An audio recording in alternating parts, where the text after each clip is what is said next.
السلام علیکم۔ پاکستان میں اس وقت شام کے 7، بھارت میں 7:30 اور یہاں ہمارے اسٹوڈیوز کی گھڑیوں میں صبح کے 10 بج رہے ہیں۔ وائس آف امریکہ واشنگٹن کی اردو سروس سے میں ہوں خالد حمید، خبروں کے ایک بلیٹن کے ساتھ۔ پہلے آج کی اہم خبروں کا خلاصہ۔ پاکستان میں کرونا وائرس کے مریضوں کی تعداد 16,000 سے زیادہ اور اموات کی تعداد 346 تک پہنچ گئی ہے۔ خیبر پختونخوا کے بعد پنجاب اور سندھ میں وفات پانے والوں کی تعداد 100 ہو گئی ہے۔ امریکہ نے پہلی بار پاکستان کو براہ راست پروازیں چلانے کی اجازت دے دی ہے۔ امریکہ میں مریض 10,60,000 جبکہ ہلاکتیں 61,500 ہو چکی ہیں۔ کرونا وائرس سے دنیا بھر میں صحت یاب ہونے والے مریضوں کی تعداد 10 لاکھ ہو گئی ہے۔ دنیا بھر میں مریضوں کی تعداد 32 لاکھ اور اموات کی تعداد 2,27,000 سے زیادہ ہے۔ برطانیہ نے نرسنگ ہومز میں ہونے والی 4,000 اموات کو کرونا وائرس سے ہوئی ہلاکتوں میں شمار کر لیا ہے۔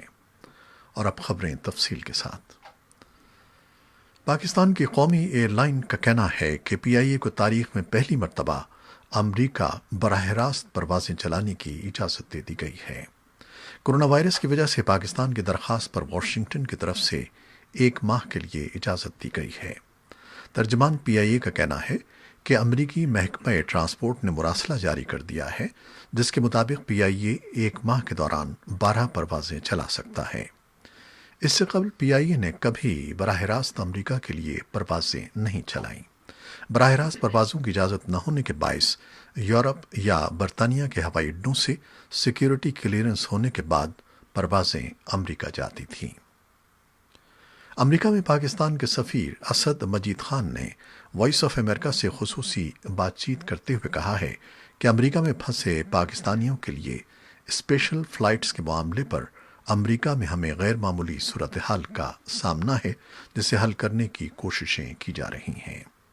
اسد مجید خان نے کہا کہ ایسے تمام پاکستانی جو وطن واپس جانا چاہتے تھے ان سے ایمبیسی نے فردن رابطہ کیا ہے اور ایسے افراد کی ایک جامع فہرست موجود ہے۔ کرونا وائرس سے ہلاک ہونے والے 5 افراد سمیت 7 پاکستانیوں کی میتیں پاکستان روانہ کر دی گئی ہیں جو 2 مئی کو پاکستان کے مختلف شہروں میں پہنچیں گی۔ نیو یارک کے معروف الریان فیونرل ہوم کے ڈائریکٹر امتیاز احمد نے وائس آف امریکہ کو بتایا کہ کرونا وائرس کی وبا کے باعث نیو یارک سے بین الاقوامی پروازیں بند تھیں جو اب کھل گئی ہیں۔ امتیاز احمد نے بتایا کہ پی آئی اے دنیا بھر سے پاکستانیوں کی میتیں مفت وطن لے جاتی ہے لیکن چونکہ اس وقت پی آئی اے کی نیو یارک سے کوئی پرواز نہیں ہے اس لیے ان میتوں کو قطر ایئر لائن سے پاکستان بھیجا گیا ہے۔ پاکستان میں صحافیوں کے مسائل پر نظر رکھنے والی تنظیم فریڈم نیٹ ورک نے رپورٹ جاری کی ہے جس کے مطابق گزشتہ سال 7 صحافیوں کو قتل کر دیا گیا۔ رپورٹ کے مطابق اسلام آباد صحافیوں کے لیے غیر محفوظ شہر بن گیا ہے جہاں گزشتہ سال تشدد اور ہراسگی کے 31 واقعات پیش آئے ہیں۔ پاکستان میں انسانی حقوق کی صورتحال پر نظر رکھنے والی غیر سرکاری تنظیم نے ملک میں انسانی حقوق کی صورتحال کو تشویشناک قرار دیتے ہوئے کہا ہے کہ کرونا وبا کی عالمی وبا کی وجہ سے مستقبل میں انسانی حقوق پر منفی اثرات مرتب ہو سکتے ہیں۔ یہ بات انسانی حقوق کے غیر سرکاری ادارے human rights commission of Pakistan HRCP کی طرف سے سن 2019 میں ملک میں انسانی حقوق کی صورتحال سے متعلق جمعے کو جاری ہونے والی ایک رپورٹ میں بتائی گئی ہے۔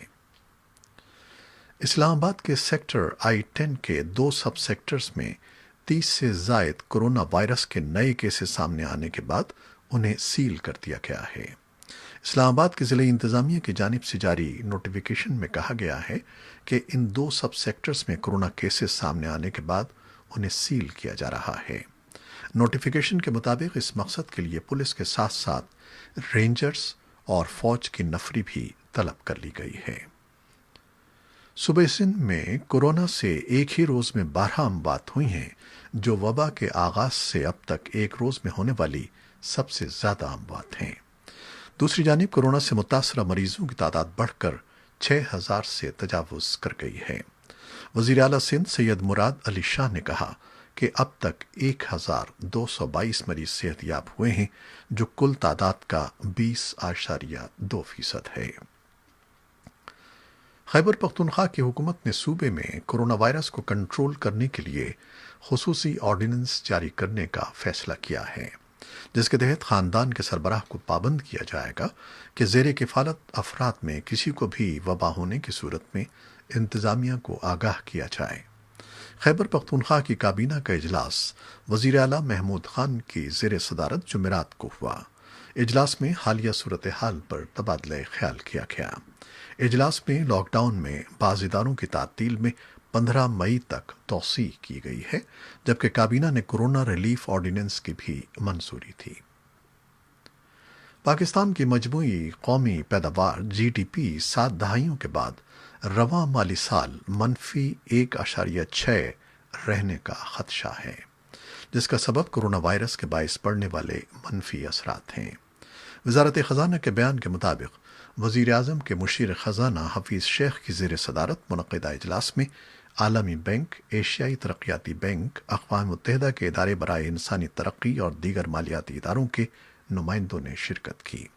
اعلیٰ سطح کے اجلاس میں حکام نے بتایا کہ کورونا وائرس کے سبب معیشت پر منفی اثرات کی بدترین صورت جاری رہنے پر پاکستان کی شرح نمو یعنی جی ڈی پی -1.57 رہنے کا خدشہ ہے۔ امریکہ میں سماجی فاصلے کی پابندی جمعرات کے روز ختم ہو رہی ہے اور ٹرمپ انتظامیہ اسے توسیع دینے کا کوئی ارادہ نہیں رکھتی۔ اب تمام تر توجہ کاروباری زندگی کی بحالی کی طرف مرتکز ہوتی دکھائی دیتی ہے۔ ہر ریاست کے گورنر اس بات کا جائزہ لے رہے ہیں کہ کن کاروباروں اور شعبوں کے لیے پابندیوں کو نرم کیا جائے۔ صدر ٹرمپ نے بدھ کے روز کہا کہ مارچ کے وسط میں جاری کی گئی پابندیوں کو بتدریج ختم کیا جا رہا ہے۔ اس حوالے سے ٹرمپ انتظامیہ مختلف ریاستوں کے گورنروں سے مشاورت کا ارادہ رکھتی ہے تاکہ یہ معلوم کیا جائے کہ مذکورہ ریاستوں میں کیا پالیسی اپنائی جا رہی ہے۔ جان ہاپکنس یونیورسٹی اور ورڈومیٹرز کے مطابق بدھ تک دنیا بھر میں کورونا وائرس کے مریضوں کی تعداد 32 لاکھ اور اموات 2,27,000 سے بڑھ گئی تھیں، جبکہ 10 لاکھ افراد صحت یاب ہو چکے تھے۔ افغانستان کی وزارت صحت نے گزشتہ 24 گھنٹوں کے دوران ملک میں کورونا وائرس سے متاثرہ افراد کی تعداد میں 232 کیسز کے ساتھ ریکارڈ اضافے کی اطلاع دی ہے اور کورونا وائرس کے مریضوں کی کل تعداد 2171 ہو گئی ہے۔ وزارت صحت کے نائب وزیر واحد اللہ مجروح نے پیشگوئی کی ہے کہ کابل میں خاص طور پر کیسز کی تعداد میں اضافہ ہو سکتا ہے اگر لوگوں نے اس مرض کی روک تھام کے بارے میں احتیاطی اقدامات پر عمل نہیں کیا۔ وزارت کے مطابق اب تک 64 افراد ہلاک ہو چکے ہیں، جبکہ صحت مند ہونے والوں کی تعداد 232 ہے۔ اس کے ساتھ ساتھ وزارت صحت نے وائس آف امریکہ سے بات کرتے ہوئے 9 قیدیوں میں کووڈ-19 کی تصدیق کی ہے۔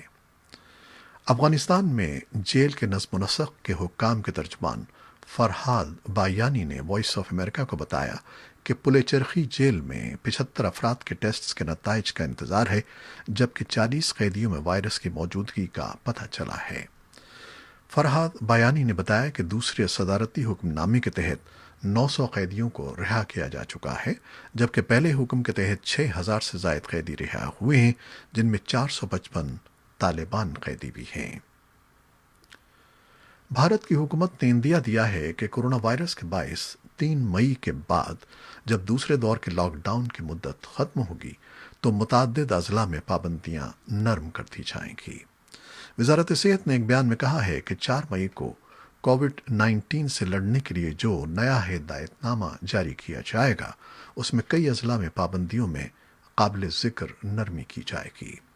حکام کا کہنا ہے کہ جن اضلاع میں کورونا وائرس کے کیسز کم ہو رہے ہیں، ان اضلاع میں پابندیاں نرم کی جائیں گی۔ وزارت صحت کے مطابق ملک کے 736 اضلاع میں سے اب 126 اضلاع میں ہاٹ اسپاٹس یا کورونا کے مراکز ہیں۔ 15 اپریل کو جب پہلا لاک ڈاؤن ختم ہوا تھا تب یہ تعداد 177 تھی۔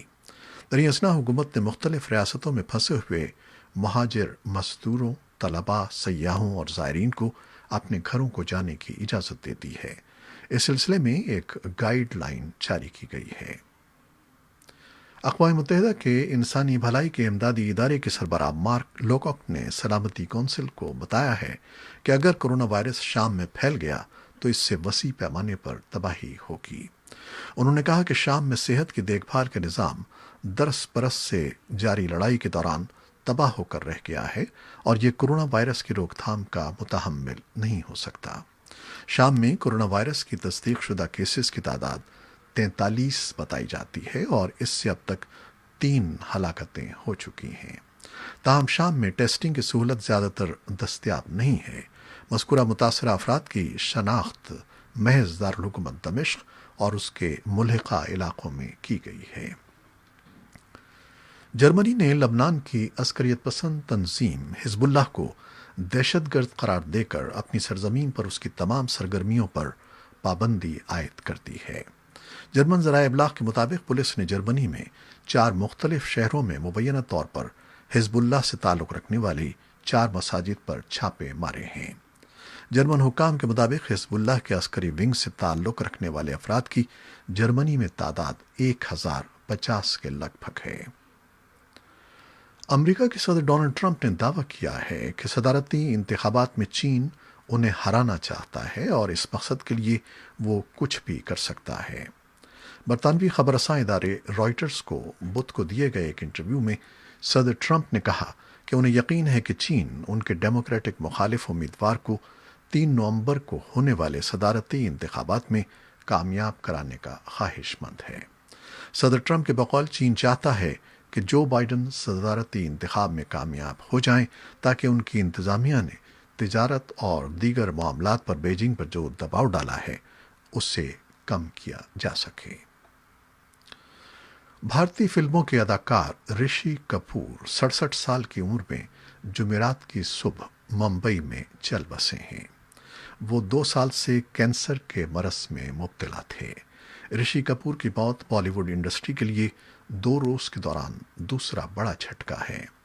گزشتہ روز کینسر کے عارضے میں مبتلا اداکار عرفان خان اس دنیا سے رخصت ہو گئے تھے۔ رشی کپور علاج کی غرض سے ممبئی کے ایک فاؤنڈیشن ہسپتال میں داخل تھے۔ رشی کپور کے بڑے بھائی رندھیر کپور کے مطابق رشی کو طبیعت خراب ہونے پر بدھ کی شام ہسپتال میں داخل کرایا گیا تھا۔ اس سے قبل سن 2018 میں کینسر کی تشخیص ہونے پر وہ علاج کی غرض سے 1 سال تک نیو یارک میں مقیم رہے تھے۔ نیو یارک میں علاج کے بعد گزشتہ برس ستمبر میں ان کی واپسی ہوئی تھی۔ یہ تھیں وہ خبریں جو فیس بک لائیو پر ہم نے آپ کے لیے پیش کی۔ ہمارا یہ بلیٹن ہماری ویب سائٹ پر بھی پوسٹ کر دیا جاتا ہے۔ اس کے علاوہ یوٹیوب پر بھی آپ اسے دیکھ سکتے ہیں۔ خالد حمید کو اب اجازت دیجیے گا۔ اللہ حافظ۔